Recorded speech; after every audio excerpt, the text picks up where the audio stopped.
The final act of Anne Boleyn's life was a grim ritual of silencing. After the swift execution that ended her tumultuous reign as England's queen consort, her lips were sewn shut before burial, a stark and brutal testament to the lengths to which the Tudor state sought to control not only her fate, but her memory. To silence a woman who had wielded speech as power, who had shaped the course of a nation through wit, defiance, and diplomacy, is a violence both physical and symbolic. This act was not born of superstition but of calculated political cruelty. It was meant to erase the voice that had challenged kings and courtiers alike, to bind the legacy of a queen who dared to assert her agency in a world dominated by men. This chilling image invites us to contemplate the nature of power and the terror of silencing. What does it mean when a ruler whose voice shaped history is condemned to eternal silence? How does the act of stitching a mouth closed become a metaphor for the erasure of identity and agency? Anne's sewn lips are a mute scream against injustice, a stark symbol of the patriarchal and political violence that sought to contain her influence, even after death. Her story forces us to reckon with the fragility of voice in the face of authority and the enduring struggle to reclaim silence imposed by oppression. Before delving into this final chapter of Anne's life, we must first understand the ascent of a woman whose intellect, charm, and ambition propelled her from courtier to queen, a rise that ignited transformation and controversy in equal measure. Anne Boleyn's early life was shaped by education, exile, and a determination to navigate the treacherous currents of Tudor politics. Born into a noble but not royal family, she was sent to the courts of France and the Netherlands to be educated, emerging as a woman of sharp intellect, linguistic skill, and cultural sophistication. Returning to England, Anne entered Henry VIII's court as a lady-in-waiting to Queen Catherine of Aragon, but it was her wit and charisma that soon captured the king's attention. Her rise was meteoric and fraught with peril. Henry's desire to annul his marriage to Catherine in favour of Anne triggered a religious and political revolution that severed England's ties with Rome and set the stage for the English Reformation. Anne's refusal to become a mere mistress, insisting instead on marriage, challenged not only the king, but the very fabric of the kingdom's religious and dynastic order.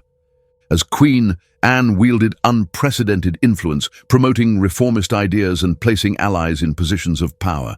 Yet her ascent also sowed seeds of enmity. The old guard saw her as an upstart, a threat to traditional authority. Her failure to produce a male heir intensified pressure and suspicion, transforming court intrigue into a lethal game of survival. Anne's life was a precarious dance on the edge of favour and downfall, a testament to the volatile intersection of gender, power, and faith in Tudor England. Anne Boleyn's marriage to Henry VIII was not merely a union of two individuals, but a cataclysmic event that reshaped the political and religious landscape of England forever. Henry's obsession with securing a male heir, combined with his infatuation with Anne's sharp intellect and defiant spirit, propelled him into a confrontation with the Catholic Church that would culminate in the English Reformation, a rupture that severed centuries-old ties with Rome and forged a new national church under the monarch's supreme authority. Anne's refusal to acquiesce to the role of mere consort, her insistence on being queen in her own right and mother to the future king, made her both a catalyst for monumental change and a lightning rod for opposition. This marriage was not simply a personal affair, it was a political and theological battleground where doctrines, loyalties, and power were contested fiercely. The annulment of Henry's previous marriage to Catherine of Aragon was a scandal that shook Europe, setting England on a path of religious upheaval and conflict that would resonate for generations. Anne's influence extended beyond the palace walls, as she championed reformist clergy and policies that challenged the established Catholic orthodoxy, earning both fervent supporters and implacable enemies. Her failure to bear a male heir despite 2 pregnancies eroded the king's patience and the court's tolerance, fueling rumours and suspicions that would soon be weaponized against her. In this crucible of expectation, faith, and fear, Anne's life hung precariously, caught between the promise of dynastic salvation and the threat of catastrophic downfall. The marriage that had seemed to herald a new dawn, instead, became the prelude to tragedy, revealing the merciless calculus of Tudor power, where personal ambition and political necessity were entwined in deadly embrace. Within the ornate halls of the Tudor court, where gilded ceilings masked a maelstrom of intrigue and ambition, the tide began to turn against Anne Boleyn. Her ascent, marked by sharp intellect and fierce independence, had earned her not only the king's favour but the enmity of powerful factions determined to restore their own influence and preserve traditional structures threatened by her reformist zeal. Whispers grew into rumours, and rumours into conspiracies.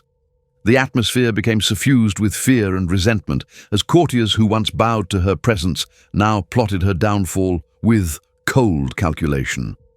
Thomas Cromwell, once her ally, emerged as a chief architect of her demise, wielding the machinery of state to orchestrate a campaign of destruction cloaked in the veneer of legal process.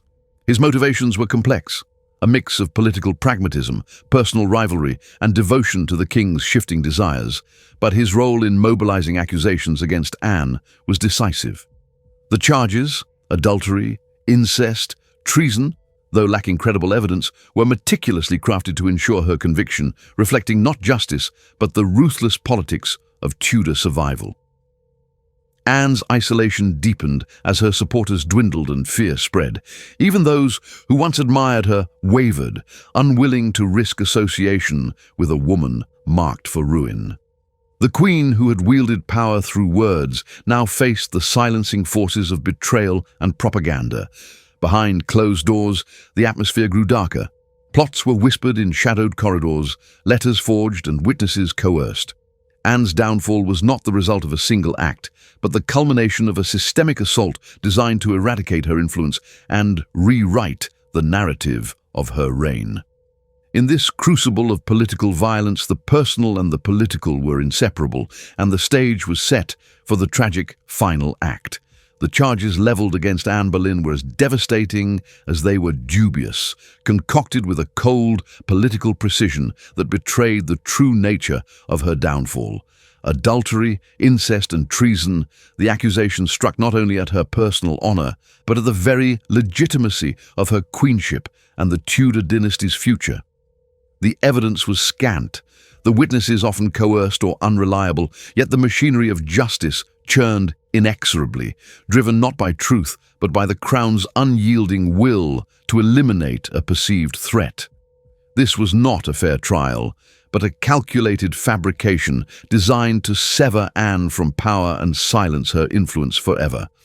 Thomas Cromwell, the king's chief minister, masterminded the campaign with ruthless efficiency, turning the court's political rivalries into a web of deceit and condemnation. Even those closest to Anne, friends, servants, and allies, were compelled to betray her, caught in the perilous currents of survival and ambition.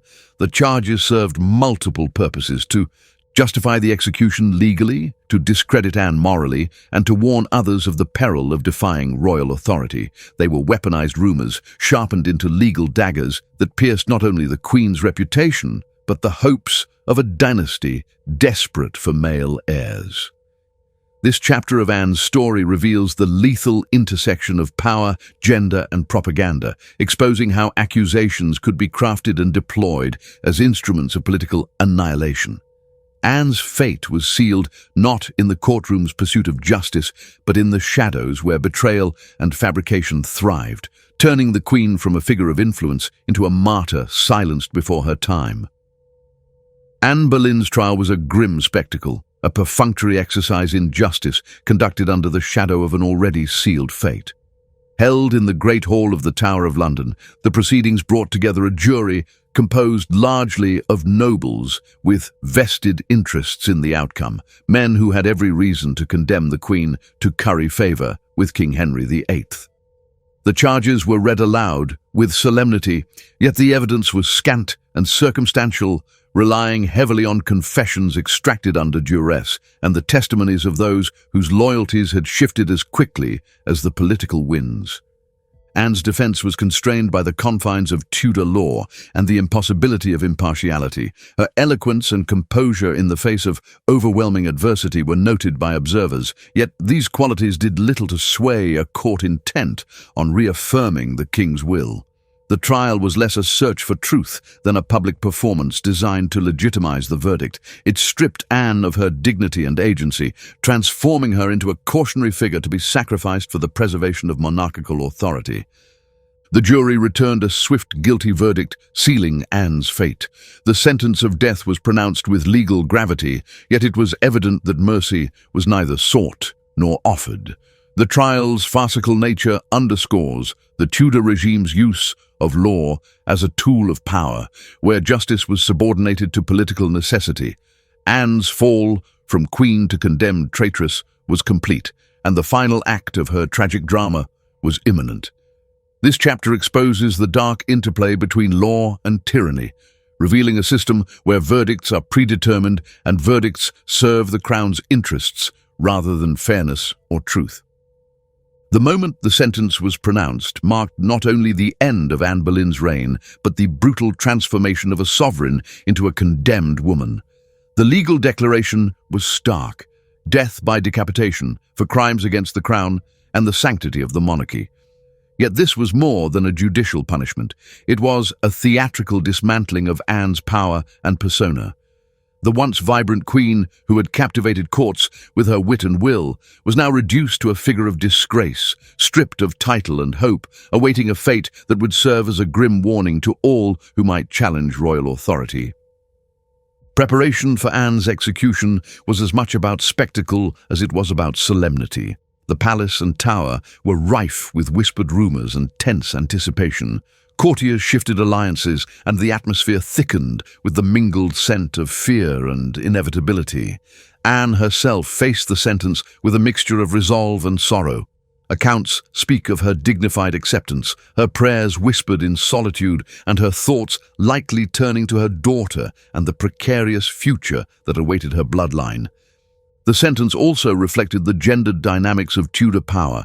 A queen's fall was a spectacle that transcended mere political necessity. It was a cultural performance that reasserted patriarchal control by humiliating and silencing a woman who had dared to wield influence.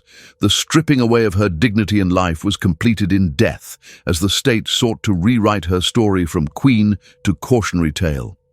This chapter reveals the layered cruelty of Tudor justice, where punishment was inseparable from political theatre and where the condemned's fate was sealed long before the executioner's blade.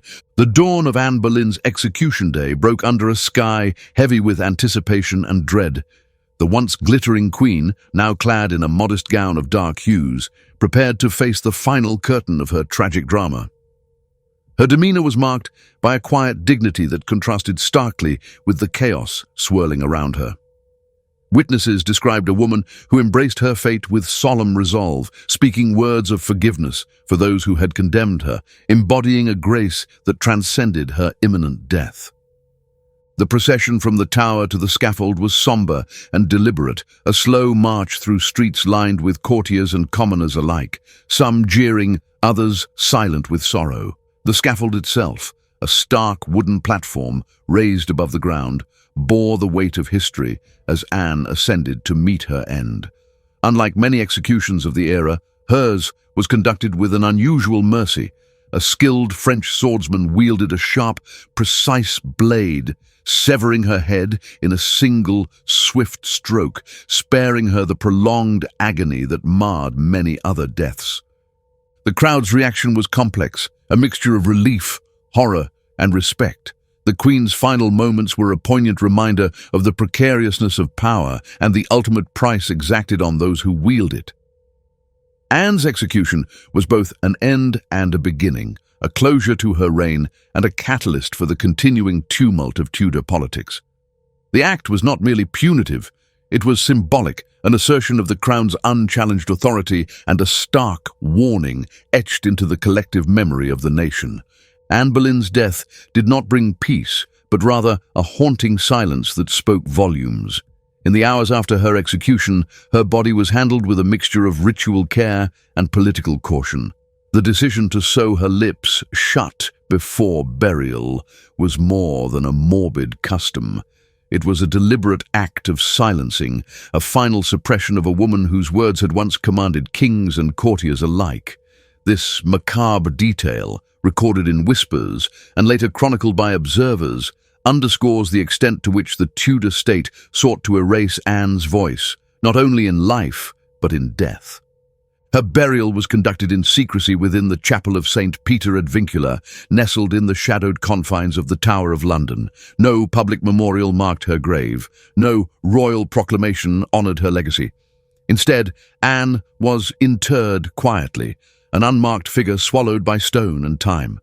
This erasure extended beyond the physical realm into the cultural memory, where for centuries her story was shaped by silence, rumour and selective remembrance. The act of stitching her lips shut before burial was a grim symbol of the political and gendered violence that defined her downfall. It represented an attempt not only to suppress dissent, but to impose a permanent muteness on a woman who had defied the strictures of her era. This final indignity transformed Anne from a queen to a cautionary figure, her silenced mouth a testament to the dangers faced by women who wield power in patriarchal societies. Anne Boleyn's burial was shrouded in a profound and deliberate obscurity that mirrored the tumult of her life and death. Interred in the modest confines of the chapel of St. Peter ad Vincula within the Tower of London, her grave was unmarked, concealed beneath cold stone floors, deliberately muted in both physical presence and historical record.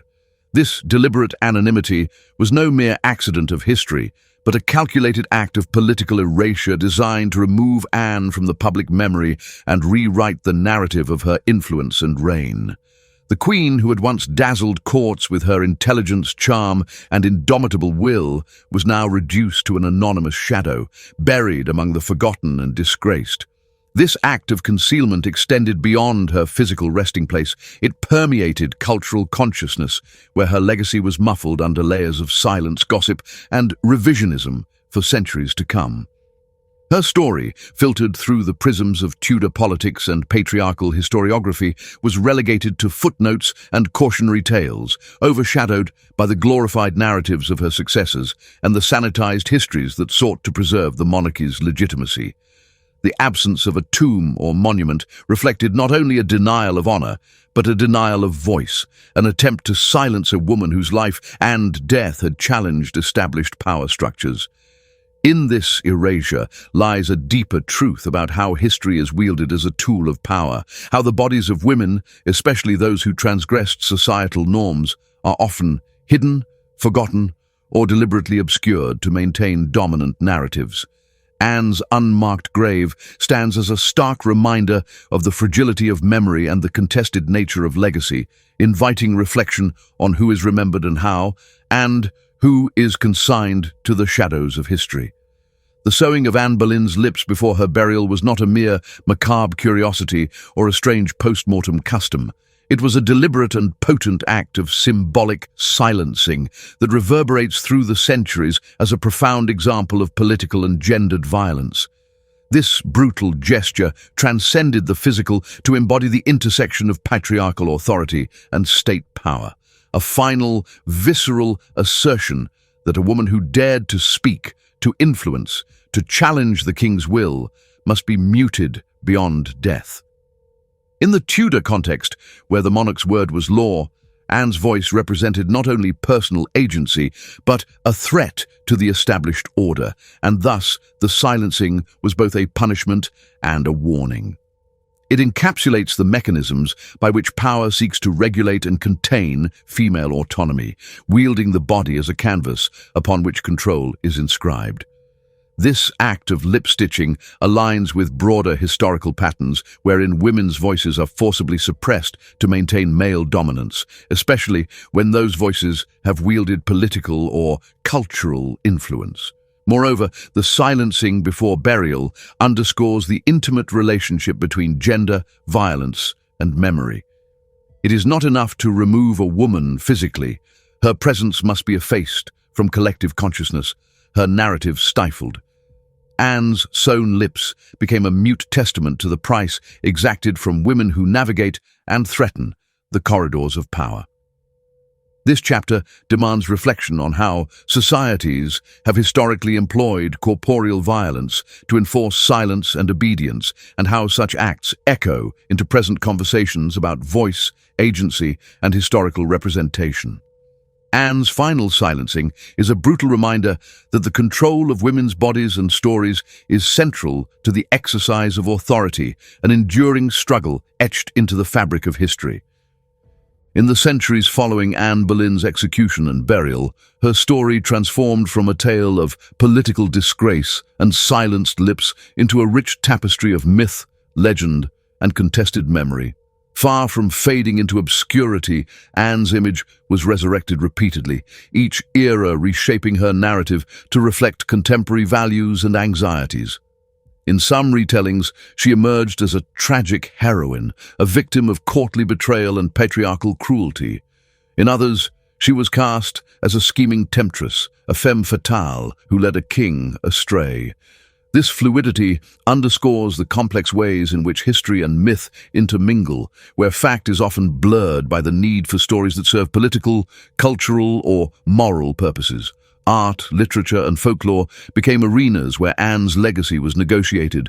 Paintings immortalized her regal poise or hinted at her tragic fate. Plays dramatized her life's turmoil. Poetry mourned or condemned her. Each representation contributed to a collective memory that both humanized and mythologized her, reflecting the ongoing struggle to reconcile the powerful woman she was with the silenced figure history tried to contain. The myth-making surrounding Anne Boleyn also reveals the gendered dimensions of historical memory, how women who challenge power are often subject to narrative violence as severe as the physical. Her story serves as a prism through which we can examine broader societal attempts to control female legacy, transforming a complex human life into symbols of virtue, vice, martyrdom, or caution. This chapter invites us to consider not only how Anne is remembered, but why certain versions endure and what they reveal about the values and fears of those who tell her story. The story of Anne Boleyn's death and the macabre detail of her lips being stitched shut has sparked centuries of historical debate, illustrating the challenges of separating fact from folklore in Tudor history. Primary sources from the period are scarce, often biased, and sometimes contradictory, leaving historians to piece together narratives from court records, personal letters, and later chroniclers who each had their own agenda. Some contemporary accounts mention the act of lip-stitching as a way to silence any last words of defiance or curses against the crown, while others omit it entirely, leading to speculation about whether it was common practice or a unique, deliberate act of humiliation. The reliability of these sources is further complicated by the political context. Records were often manipulated to justify the executions and sanitize royal actions. Modern historians debate not only the authenticity of the lip-stitching, but its intended purpose. Was it a ritualistic silencing to prevent Anne's voice from haunting the court, or a practical measure to keep the body intact during transport and burial? This ambiguity reflects broader difficulties in reconstructing Tudor history, where propaganda and myth intertwine with reality. The debate highlights how interpretations of Anne's death have been shaped by changing historiographical perspectives and cultural attitudes towards gender, power, and violence. Understanding what truly happened requires careful scrutiny of fragmentary evidence and an awareness of the symbolic power these narratives hold. Anne's death, shrouded in both silence and speculation, remains a potent reminder of how history is often as much about what is left unsaid as what is recorded. Anne Boleyn's tragic fate transcends the historical specifics of Tudor court politics to expose the profound human cost of power struggles, particularly for women who dared to navigate male-dominated spheres of influence.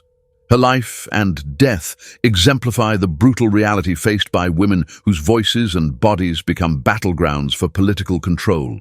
Stripped of agency in life through coercion, suspicion, and betrayal, Anne was further stripped in death, her lips sewn shut symbolizing the silencing of dissent and autonomy.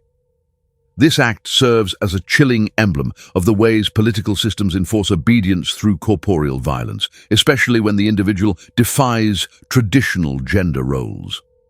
Anne's experience illustrates the intersectionality of power, gender, and violence. A woman's body rendered vulnerable to both public spectacle and private mutilation as punishment for ambition and influence. The psychological torment she endured, imprisonment, trial, execution, and postmortem indignities, speaks to the broader patterns of systemic repression that continue to resonate in discussions of power and gender today. Her story challenges us to acknowledge the personal tragedies behind political upheavals and to understand how the legacies of such violence shape cultural memory and ongoing struggles for voice and recognition. Anne Boleyn is not merely a historical figure, she is a case study in the cost of defying power and the resilience of a silenced voice that still echoes through history. Anne Boleyn's life and death stand as a stark testament to the entanglement of power, gender, and violence, a narrative where a queen's voice, once a source of influence and defiance, was ultimately silenced by an act as literal as sewing her lips shut. This final silencing symbolizes more than the end of a monarch. It epitomizes the struggle for agency within oppressive structures that seek to control not only bodies, but histories and memories. The deliberate erasure of Anne's voice challenges us to consider the mechanisms by which authority enforces compliance and suppresses dissent, reminding us that the consequences of political violence ripple far beyond the immediate victims. In remembering Anne, we are called to acknowledge the fragility of voice and the power of silence imposed by force. Her story resonates in contemporary struggles for representation and justice, urging vigilance against the forms of control that seek to mute marginalized voices. It compels us to confront how narratives are constructed, who benefits from silence, and how memory can be reclaimed to honor those erased. The sewn lips of Anne Boleyn are a haunting symbol, a reminder that history is not merely written by victors, but shaped by those who refuse to be silenced, even in death. If you want to hear more stories they tried to bury, subscribe. We don't just remember, we reveal.